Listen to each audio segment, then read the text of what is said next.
Good afternoon, folks. Welcome back to another Mad Cat Report. Here, we're going to be tackling an article from ScreenRant. This was published 4 days ago about how the Last of Us Part Two is exactly like the Last Jedi. From divisive fan responses to complex themes that respect their franchises, the Last Jedi and the Last of Us Part Two have a lot in common. Oh boy, they sure do, but for all the wrong reasons. Excuse me, testing out the mic there. So I'm going to break down this article. This was published by Nicholas Strub, and let's get started.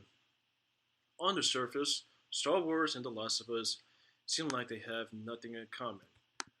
When you're comparing to a very high polished, very upbeat, very joyful space opera adventure saga of a man who becomes a hero in a long journey between three films and wants to seek a life more from his mundane world and thrust it into a world of rebellion against space fascists. And where you have The Last of Us, where it's a grim post-apocalyptic story of a man who spent his whole life after a tragic loss surviving and learns and accepts a new role to become a surrogate father of a young girl. Yeah, I mean, Star Wars and The Last of Us have some themes of fatherhood, but in terms of the nature of both these properties, in terms of tone, yeah, they are completely unlike each other. For- okay, yeah. The former is a family-friendly space opera with clear-cut morality, while the latter depicts morally compromised characters stuck in a cycle of violence. However, upon further inspection, it becomes clear that these two properties are actually more alike than not. Uh, no, they aren't, unless if you want to compare The Last of Us Part 2 and The Last Jedi, they are completely alike for all the wrong reasons. We'll get into it later because I feel like there's going to be a lot to correct out of this article. In fact, in both reception and theme, they're nearly identical. Upon release, The Last of Us Part 2 and The Last Jedi received rave reviews but divided fans. Yeah, they have divided fans because both The Last of Us Part 2 and Last Jedi were written and designed by people who have some sort of hateful mantra to reinforce against Star Wars fans and Last of Us fans. They're both insulting to both of the fan bases, and for reasons why they remain insulting pieces of media is that they both fall under this weird guise of complexity with the subversion of expectations. People wanted proper sequels where we could see Luke Skywalker become a Jedi Master, and The Last of Us Part 2 we mainly just wanted Joel and Ellie back again because it seemed like the purpose between these two films, especially with the entirety of the sequel trilogy with Last Jedi, it seemed like there was room for compelling stories to tell, but then tonally in the universe and with new characters to explore. But both these entries did none of that, and we'll get into that later. While some agree with critics, others quite vocally disagreed. Disgruntled fans made a petition demanding that The Last Jedi to be remade. Some Last of Us trolls sent death threats to one of the game's lead actors. These extreme responses, but they depict a backlash to what some saw to continue to see as a betrayal of their respective franchises. Yes, these are betrayals to these franchises, of course. The Last of Us Part 2, I'm pretty sure there was no complaints, really. In fact, not much vitriol over The Last of Us Part 2 until we got some comments from Troy Baker, and the leaks did pop up. So, the leaks did pop up. There were pretty big story beats that were revealed to the public that were released through somebody. Not sure if it was somebody who formerly worked with Naughty Dog and Sony, but he was definitely doing a public service to the fans because of what was shown in the leaks. And from there, it was a cascade of just Very revealing stuff about Naughty Dog with Neil Druckmann on board with the company as people just started to break down everything going on behind the scenes. And with The Last Jedi, well, there was really, I don't recall much leaks when it came out. I was, like most people, kind of enthusiastic about watching it, just following up with Force Awakens. But enjoyed it initially, but as time went on, the movie just got worse and worse as I started to see people's complaints, and I was starting to notice some holes about the storytelling as well. As The Last Jedi just blatantly disrespects any attachment we will have from the UOT by making Luke Skywalker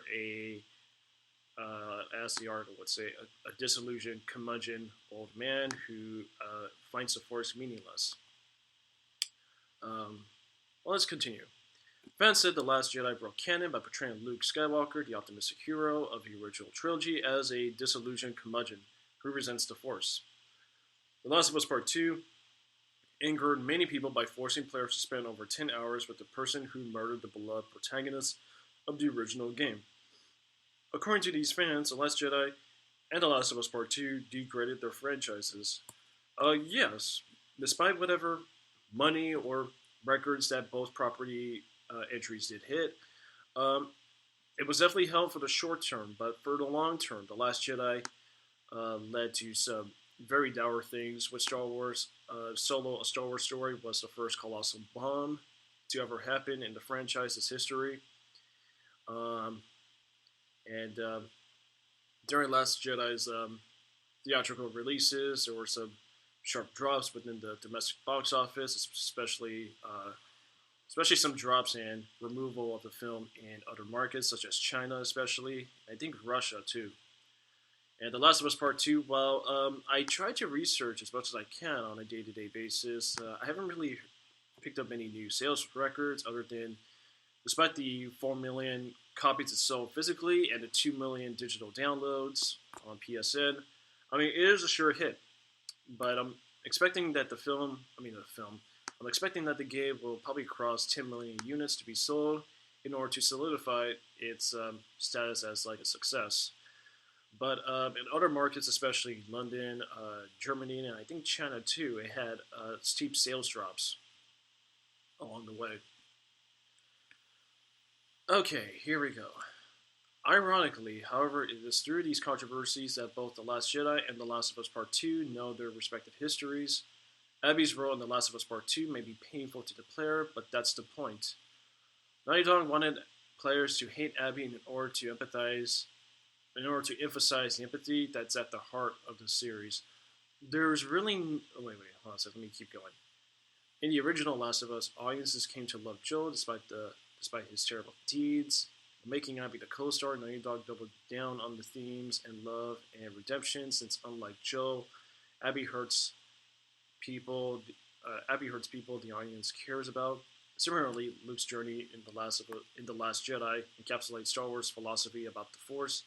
Luke must learn to forgive himself and embrace the universality of the Force. And I think he's just using some out of context dialogue from a past movie.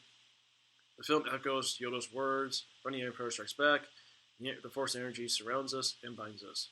Okay, um, on the Abby thing, Naughty Dog players want to hate Abby in order to emphasize the empathy that is at the heart of the series. No one likes Abby. Um, in fact, I don't know what's Abby's character. What's her personality? What's her traits that make her unique? But right at the first 2 minutes, you have this character kill off the main character of the last game, who we devoted a lot of time and development to, after Joel saves her from a swarm of infected. So right after he saves her, Abby just goes on a fucking rampage and just shoots Joel's legs with a shotgun blindly under the assumption that his last name is Miller, without even checking it first. But that's only because Tommy gave away their names, which is definitely out of character for Joel and for Tommy. But still, at the end of the day, Abby gets away with murdering Joel. And the weird transition it makes, where pitted into a very dramatic moment between Abby and Ellie. It just cuts away to a flashback within many flashbacks, but a long segment preluding to the events that led up to their confrontation.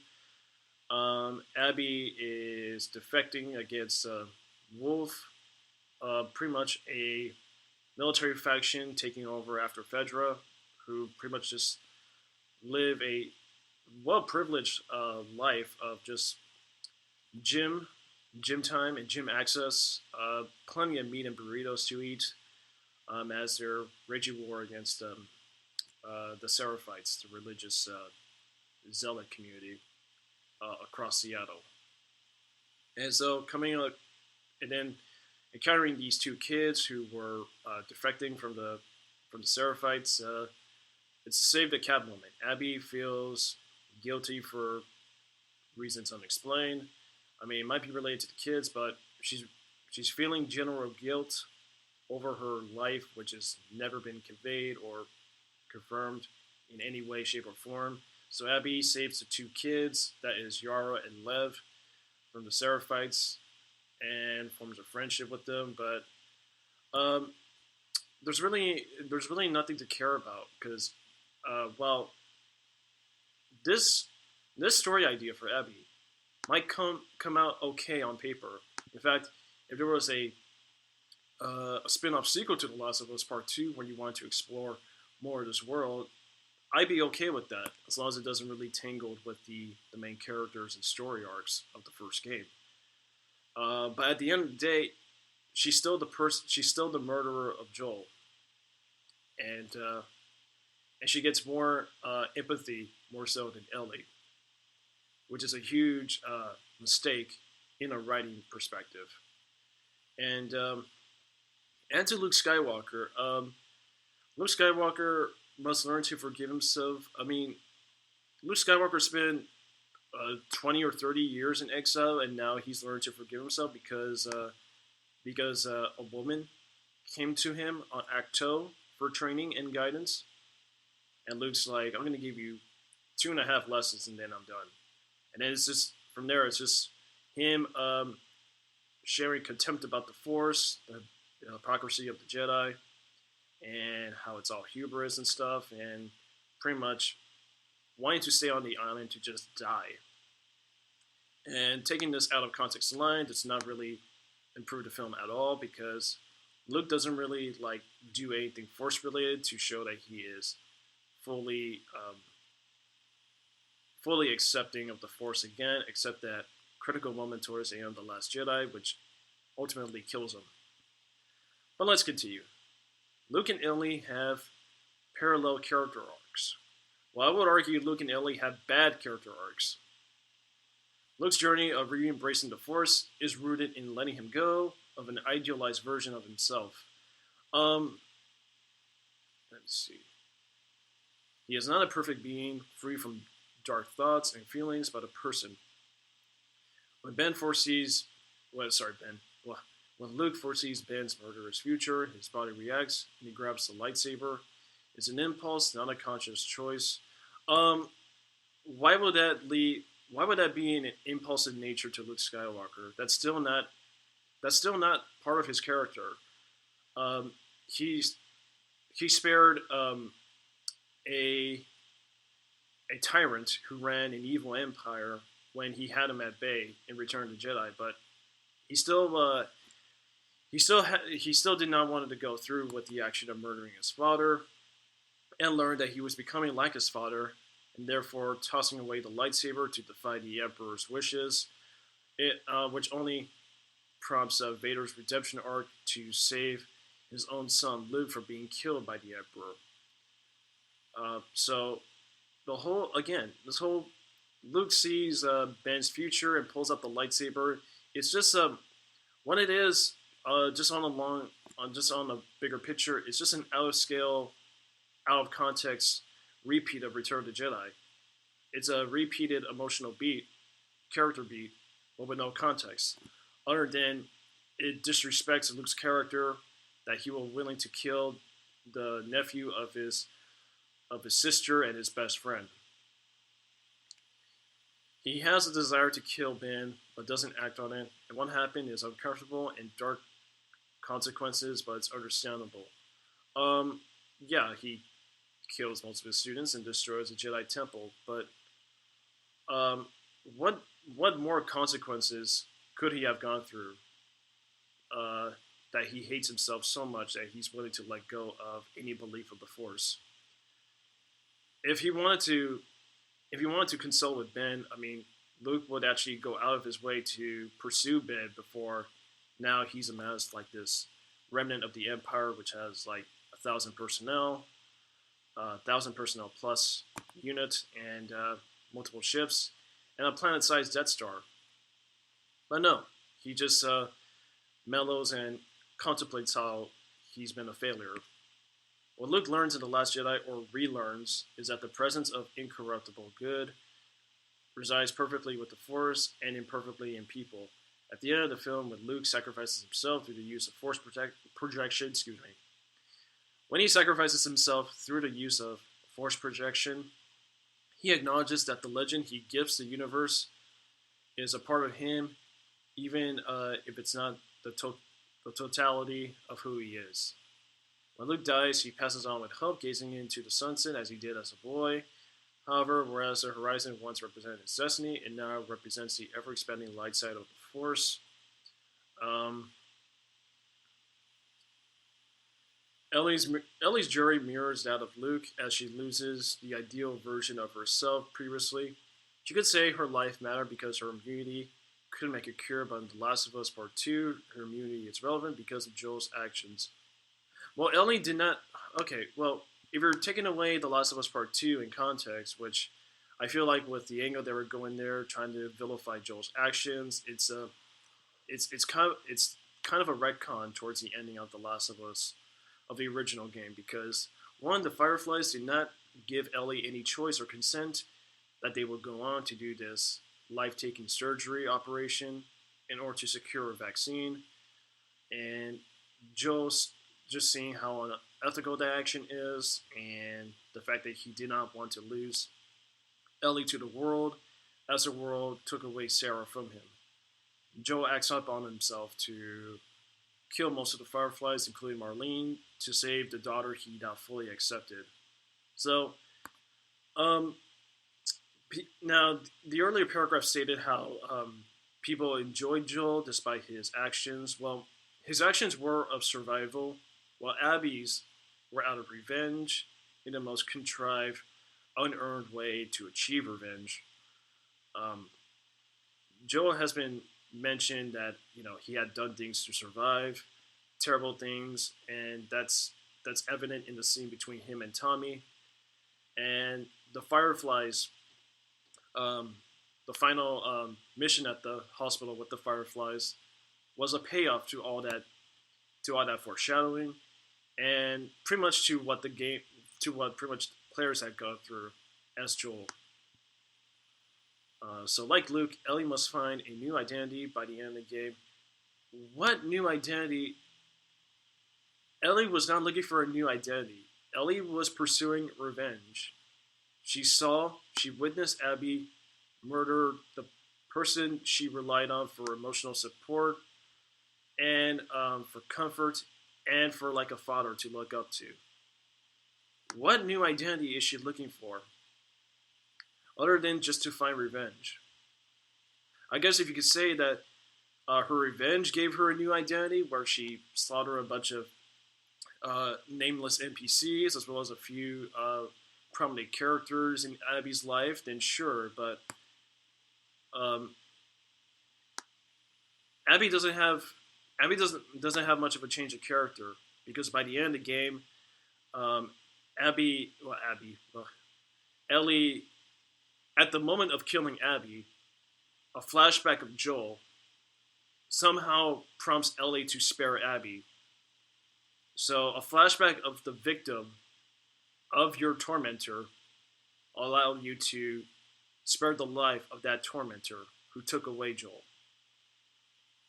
And so, because of all the risks she took to go out on this vengeance-driven vendetta, um, Ellie's choice alienates Dina, that she abandons Ellie at their ranch, and any of her closest friends and family have either died or simply abandoned her. So Ellie's fear from the first game that was carefully conveyed was that she was afraid to live at her utmost loneliness, to be completely alone without anybody for emotional support. And guess what happens at the end of the game? She returns to the ranch, finds herself completely alone, as at the cost of her fingers while trying to kill Ellie, she can no longer play guitar. What a great character arc. She matters not because of her immunity, but because she is herself. She matters not because of her immunity, but because she is herself.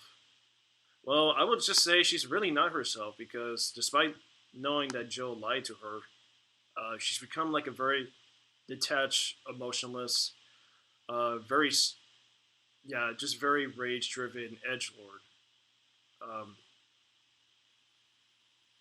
who somehow could not forgive a man for calling her a lesbian dyke when handing her a bigot sandwich, but she can somehow forgive the person who killed Joel. During the game's conclusion, Ellie seeks out Dina with the assertion that she is indeed capable of love. Well, I'm not sure if she was out to go pursue Dina. I think there was a tweet while I was making some debates about The Last of Us Part 2 that she was wearing the bracelet. It might have been a blink or miss, but I'm not sure what Ellie's new lifelong journey is going to be now since she did not get her revenge. And so she has to move on from her past to move somewhere vague. Just like Luke, Ellie finds the strength to move forward because she learns to value something within herself. She learns the value of being alone by herself.